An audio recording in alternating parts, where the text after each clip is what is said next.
बोला देवघर वाले बाबा की।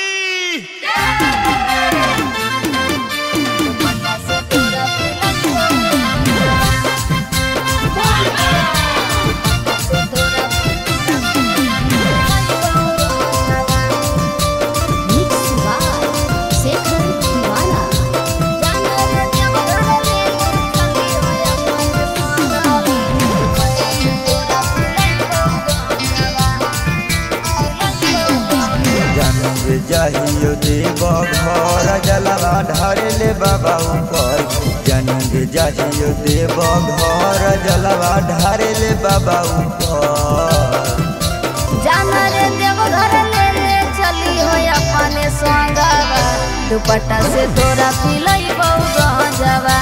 जाना रे देव घर ले चली हो अपने संगवा दुपट्टा से तोरा पिलई बहु गंजवा।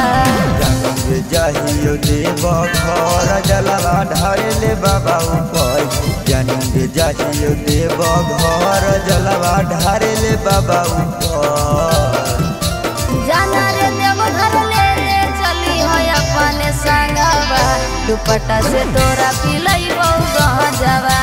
जाना रे देव घर ले चली हो अपने संगवा दुपट्टा से तोरा पिलई बहु गंजवा।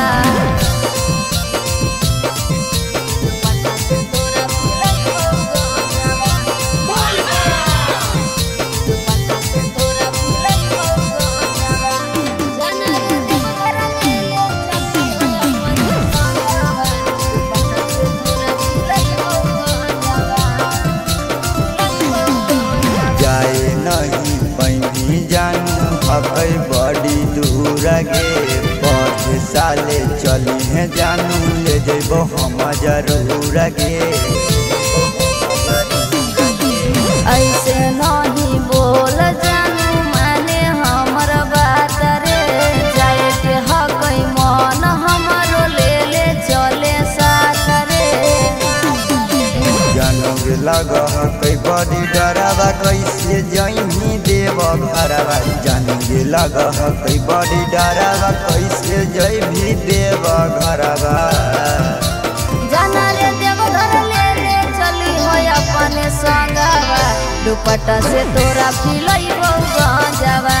जाना रे देव घर ले चली हो अपने संगवा दुपट्टा से तोरा पिलई बहु गंजवा।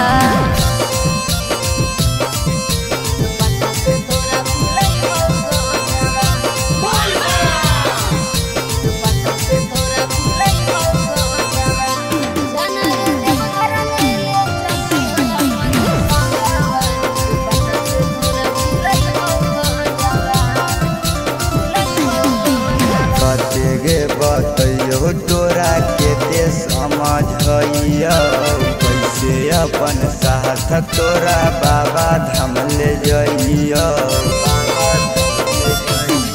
अरे बाबा के करे जइबै हमें दर्शनमा जिंदगी भर मांगबो हमें तोरे रे सजनमा। कहो हो दू धीरज धार बड़ी कठिन हकै डगर कहो हो रंजन धीरज धार बड़ी कठिन हकै डगर।